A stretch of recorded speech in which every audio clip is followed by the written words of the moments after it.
Over 1 billion smartphone users are on iOS, and in the United States, iOS accounts for over 50% of the market. However, despite this large market presence, iOS is a very closed platform and is strictly controlled by Apple. Apple, for instance, unlike Google, doesn't allow any other ways to download apps on iOS devices. This means that everything needs to be done via the App Store, and if developers run into issues with the App Store, they are effectively barred from the platform. This is something that has been seen many times throughout the years, and in this video, we'll be taking a bird's eye view of how this affects gaming in relation to video game censorship. Video game censorship, however, is only one consequence of Apple's stricter rules. For example, you may recall when Discord announced that all servers marked as not safe for work would be blocked on iOS devices. The Discord trouble was a result of Apple's guidelines for apps available on the App Store. Discord ultimately managed to negotiate a looser policy, which they announced not long after the original announcement. The new policy means that instead of blocking all servers marked as not safe for work, only servers that focus on explicit content would be barred on iOS. However, this is something that only exists on Apple devices, with there being no changes on platforms like Android. Also, as mentioned, even if Google was to one day take issue with a particular app, Android is a much more open platform, and they allow devs to offer apps outside of the Google Play storefront. Meanwhile, on Apple, devs are left with no choice but to comply. This circumstance is one of the areas that Epic Games is seeking to change with their ongoing lawsuits against Apple. Due to Apple's dominance over the market, Epic argues that Apple should allow users to have the choice to download apps from third parties as you can do on other platforms. This would enable developers to release apps in their original state without Apple saying what is and isn't allowed. Apple's policies are also vague, inconsistently applied, and can change with only short notice. But to now take a look at a collection of games that have been affected by Apple's store policies, and we'll be looking at 9 different examples in a list-style format. Number 1. Political themes causing games to be rejected as games. 2016 saw one of the most bizarre cases of Apple rejecting games, and this affected the title Leela and the Shadows of War. The game is based on the Gaza conflict, and it will be nominated for and win a wide range of awards. Amongst the running and jumping gameplay, it tells a story of the horrors of war based on real events. However, its political story rubbed Apple the wrong way, who refused to allow the game to be released in the games category. The developer was told by Apple to quote, "As we discussed, please revise the app category for your app and remove it from games. Since we found that your app is not appropriate in the games category, it would be more appropriate to categorize your app in use or reference, for example. In addition, please revise the marketing text for your app to remove references to the app being a game." The developer, however, did not want to comply with this, so it remained unavailable on iOS while it was released without issue on Android. Luckily for the dev though, Apple's stance would get picked up by a lot of news outlets. Then, potentially due to all of the attention it received, Apple would eventually reverse their decision and allow the game to be listed as such. Number 2. Apple's crackdown on guns. The App Store review guidelines states you must, to quote, "make sure your app and in-app purchase icons, screenshots and previews adhere to a 4+ age rating, even if your app is rated higher. For example, if your app is a game that includes violence, select images that don't depict a gruesome death or a gun pointed at a specific character." However, like many of the platform's rules, this is something that appears to be enforced inconsistently. In 2015 though, there was a large crackdown from Apple on games displaying guns in the store, which led to some drastic alterations being made to game imagery. For instance, the game Tempo, which was chosen as an editor's choice game by Apple, ended up pixelating any depictions of guns in screenshots, and this also affected the game's preview video. The Rooster Teeth game Rooster Teeth vs. Zombians even had to change its store icon due to the character being depicted holding an NES zapper, which isn't a real weapon and is a video game light gun accessory. And so following being rejected, it was changed to a baseball bat. And another example is the game Tap Army. On the left is the rejected store icon and a screenshot, while the modified versions are displayed on the right, which cut out any sight of guns. Number 3, The Binding of Isaac and child violence. The Binding of Isaac Rebirth has been released on many different platforms over the years, and is a highly celebrated title. However, for an entire year between 2016 and 2017, the game would be banned from appearing on iOS. The game's producer revealed this decision on Twitter, where he displayed Apple's reason for rejecting the popular game. Despite the game's stylized art style, Apple said, "Your app contains content or features that depict violence towards or abuse of children, which is not allowed on the app." The producer would also point to the apparent hypocrisy behind this, and the fact that games like The Walking Dead have been released on iOS with no issues. Thankfully for the developers though, they eventually managed to convince Apple to release the game a year later. Although this remains an example of how Apple can pull the plug on game releases, even for a game as popular as The Binding of Isaac, and an example of their stricter attitudes regarding game content. Number 4, Sweatshop HD and uncomfortable themes. Sweatshop HD is a game that was designed to make use of the possibilities that the video game medium can bring, and how it can be used to portray serious topics like sweatshops and child labour. An article from The Guardian describing the game's premise says, "Players must hire and fire the workers who stitch together baseball caps, trainers and sweatshirts. To maximise profits and gain the highest score, the players have the option to hire cheaper child workers, speed up the belts to increase the work rate, neglect to hire fire officers, and to generally cut corners." With the article noting,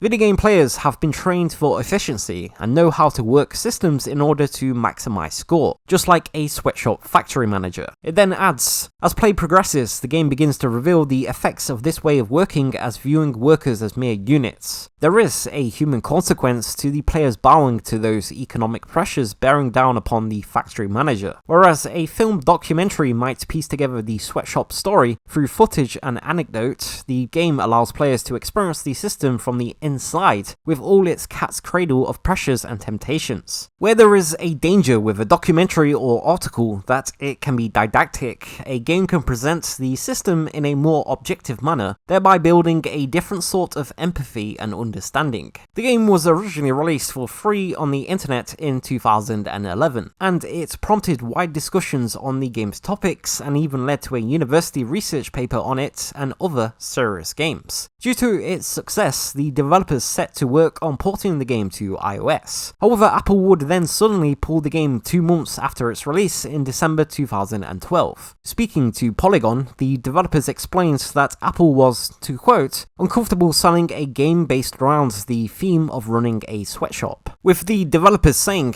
they specifically cited references in the game to clothing factory managers blocking fire escapes, increasing work hours for labour, and issues around the child labour as being reasons why the game was unsuitable for sale. The developers also say that they tried amending the app to clarify that the game is a work of fiction and was created with fact-checking input of charity, labour behind the label, and to emphasise that the game doesn't force players to play the game in one way or another. But these clarifications and changes did not change Apple's decision. Following this, the game would remain banned, and then a few months later, and the studio behind the game would shut down, citing that the closure was at least partially due to their game being taken off the store. Number 5, Papers, Please. And if you want to criticize a religion, write a book. If you want to describe sex, write a book or a song or create a medical app. Papers, Please is another game that uses the video game medium to make an impactful message. It's been released on PC, PlayStation Vita, and iOS, and in 2022, it was ported to Android. The title has also won countless awards, including a BAFTA Game Award from the British Academy of Film and Television Arts. The game revolves around the job of an immigration officer who must review immigrants and check passports and other documents against an ever-growing list of rules, and then allow in those with the proper paperwork, rejecting people without the proper documents, detaining those with falsified information, and balancing personal finances. However, to convey what can be seen as a rather dehumanizing part of border security, the immigration officers are able to make use of advanced body scans, which render the scanned participant nude. This, like other elements of the game, is supposed to question the ethical and moral concerns of these practices. It is possible, however, to turn the nudity off in the menus if so desired. Apple, however, takes a very tough stance on nudity. Until only fairly recently, Apple's App Store review guidelines websites for many years included this section which states, "We view apps different from books or songs, which we do not curate. If you want to criticize a religion, write a book. If you want to describe sex, write a book or a song or create a medical app." Due to Apple's stance, Papers, Please was rejected by Apple, and thus the developers were forced to censor the nudity, with no option to remove the censorship for the iOS version. Apple's decision caused a huge outcry, however, and was picked up by the mainstream media all over the world. Again, perhaps due to all of the bad press, Apple would eventually reconsider their decision and would ultimately allow the devs to release the uncensored version. Number 6. Snuggle Truck, aka Smuggle Truck. The game Snuggle Truck was originally titled Smuggle Truck, and it involved you smuggling immigrants across the United States border. This version of the game, however, was rejected by Apple due to its potentially offensive subject matter. The game wasn't created to try and cause offense, however. The developers have explained that it was inspired by the frustration our friends have experienced in trying to immigrate to the United States. Further going on to say, "As we lived through a painful 12 months of our friends struggling through the absurd legal minefield that surrounds US immigration, we felt that we should create a game that touches on the issue." Thus, to get around Apple's restrictions, the developers had the rather creative idea to retitle the game to Snuggle Truck, and rather than it revolving around smuggling immigrants, it instead sees you transporting stuffed animals and transporting them into a zoo. Needless to say, this modified version of the game passed Apple's approval process with no issues. Number 7. The Confederate Flag Crackdown. 2015 saw dozens of different games suddenly taken down from the App Store, with this later being identified to be due to them making use of the controversial Confederate flag. The takedowns occurred around the same time as companies such as Amazon, Walmart, and Sears all stopping selling any Confederate flags. However, with the nature of the video game medium, many of the games targeted were titles such as historical war games, which only used the depiction for historical accuracy. Speaking to the BBC, Hunted Cow, a game developer based in Scotland, confirmed that Civil War 1862, Civil War 1863, Civil War 1864, and Civil War Gettysburg were removed from the App Store. The developers then said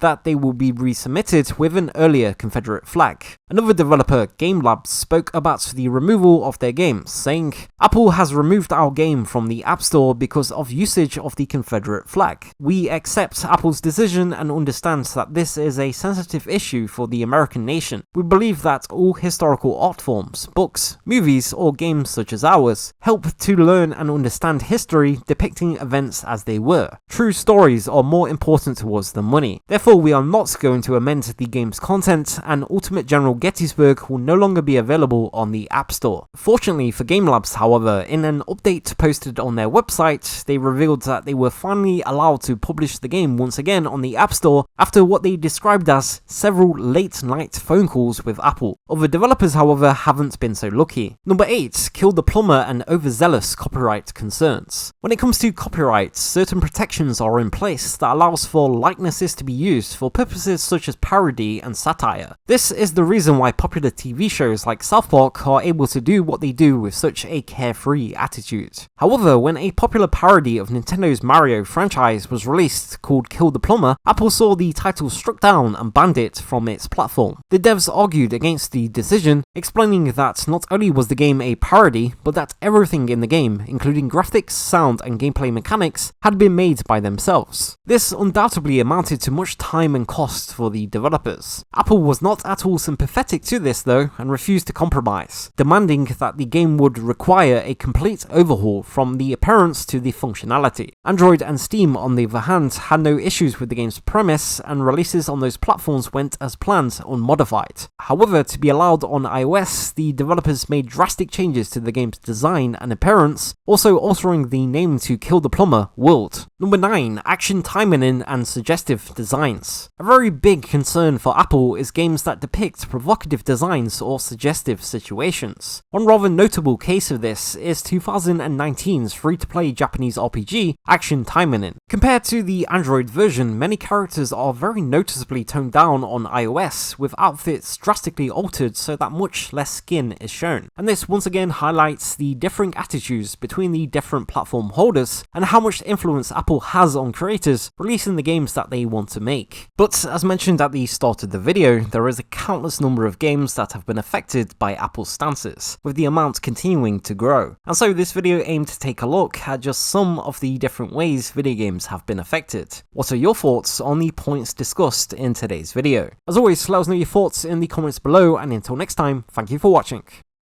I want to give a big thanks to Debug Dax, who has sent a much appreciated tip via the channel's coffee page, as well as to new patrons Eon Lonjaro, Peter Tusha, Zeron21 and Dr. Atto. I've now added you guys to the credits for at least the next month, and if anyone else wants to be added next time as well, please see the links in the description for how to support.